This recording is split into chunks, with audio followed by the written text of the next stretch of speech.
Let me read to you a passage from the 20th chapter of St. Matthew's Gospel, verses 17 to 28. It's the Gospel for Wednesday of the second week in Lent.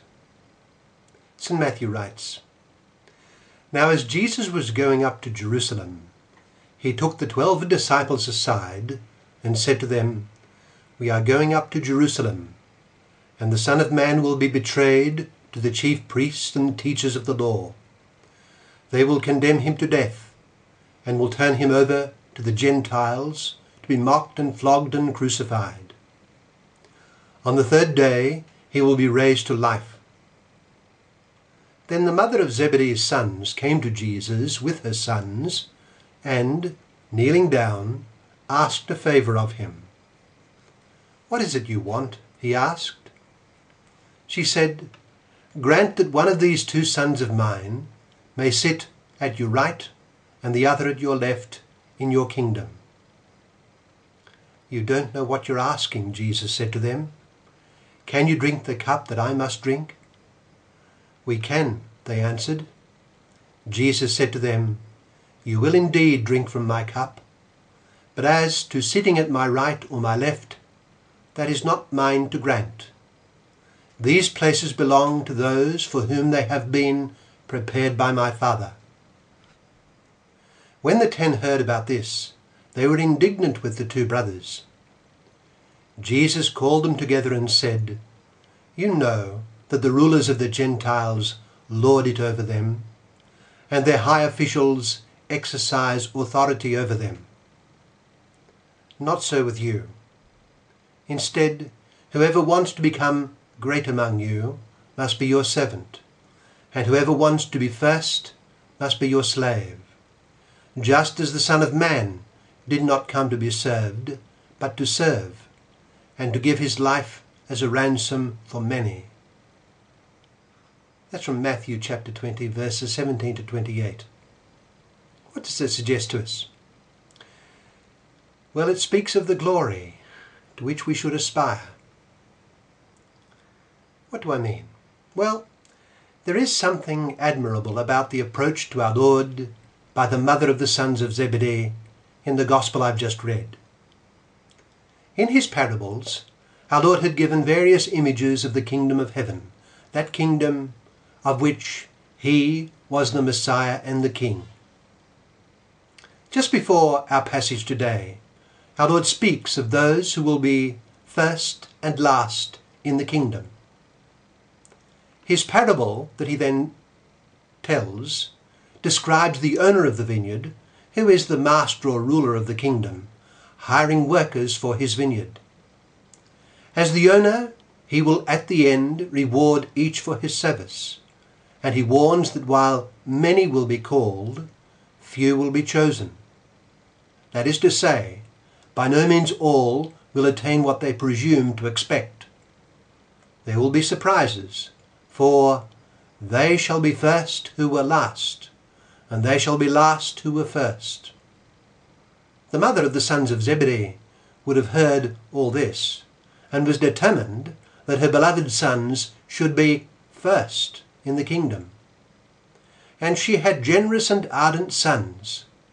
Our Lord nicknamed them Boanerges, or sons of thunder. I like to think of our Lord, in his love for them, good-naturedly teasing them for their volatile love for him. On one occasion, they wanted to call fire down from heaven on the Samaritans for their discourtesy to our Lord. They were among our Lord's very first disciples, his special companions together with Simon Peter, and according to St. Paul, they were pillars of the infant church at Jerusalem. But then we read in our passage today that on the way up to Jerusalem, Jesus warned the 12 that we are going up to Jerusalem, he said, and the Son of Man will be betrayed to the chief priests and the teachers of the law.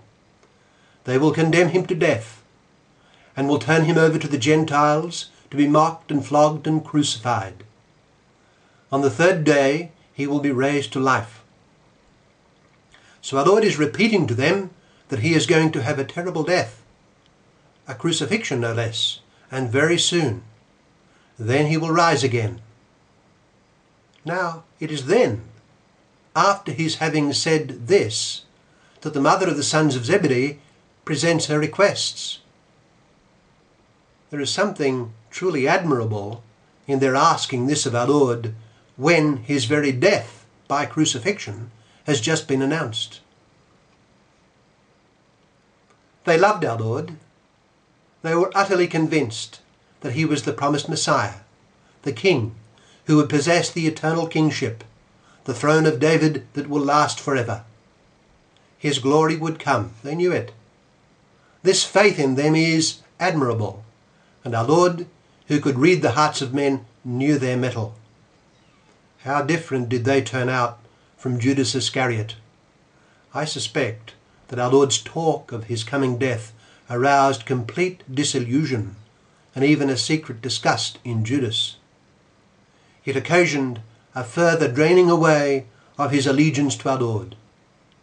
Not so with the sons of Zebedee. Jesus was the promised King, and his kingdom and his glory would come. But we see that despite their faith and their abandon to our Lord, they did not yet get it. They wanted to be among the first, and indeed at our Lord's right and left in his kingdom. No, they did not yet get it. You do not know what you're asking, Jesus said to them. Can you drink the cup that I am going to drink? We may presume that they had some idea that difficulties would be part and parcel of being with our Lord in his glory. Still, it is clear, on our Lord's own word, that they did not know what they were asking. They did not understand that just as the Son of Man must needs greatly suffer in order to enter his glory, so must they. Our Lord was blunt about sharing in his glory. They must drink his cup, the cup of the suffering servant. The others of the 12 also shared in the illusion, for when they heard James and John attempting to obtain from our Lord this special favour in advance, they were hostile to the two brothers. They too wanted the top places, places of command, where, after the manner of the rulers of the world, they would be served. It was an all too human image of the glory of the kingdom, one that reflected the kingdoms of this world and the aspirations of fallen man. They needed to understand that whoever wants to become great among you, as our Lord put it, must be your servant, and whoever wants to be first among you must be your slave, just as the Son of Man did not come to be served, but to serve, and to give his life as a ransom for the many. Matthew chapter 20, verses 17 to 28. The great point of the passage is our Lord's response to their question. His response was, "Can you drink the cup that I am going to drink?" he asked. In their love and generosity they immediately said, "We can." And our Lord saw that they had it in them to follow him to the end. And we may presume that he answered their request by granting them the grace to drink his cup. That is the true meaning of being at his right and at his left. We are called not to occupy the top places in glory, but to stand close to Jesus in all the suffering that is entailed in doing the will of God and serving our brothers. Let us remain at the right and left of Jesus in his sufferings, so as to share in his glory.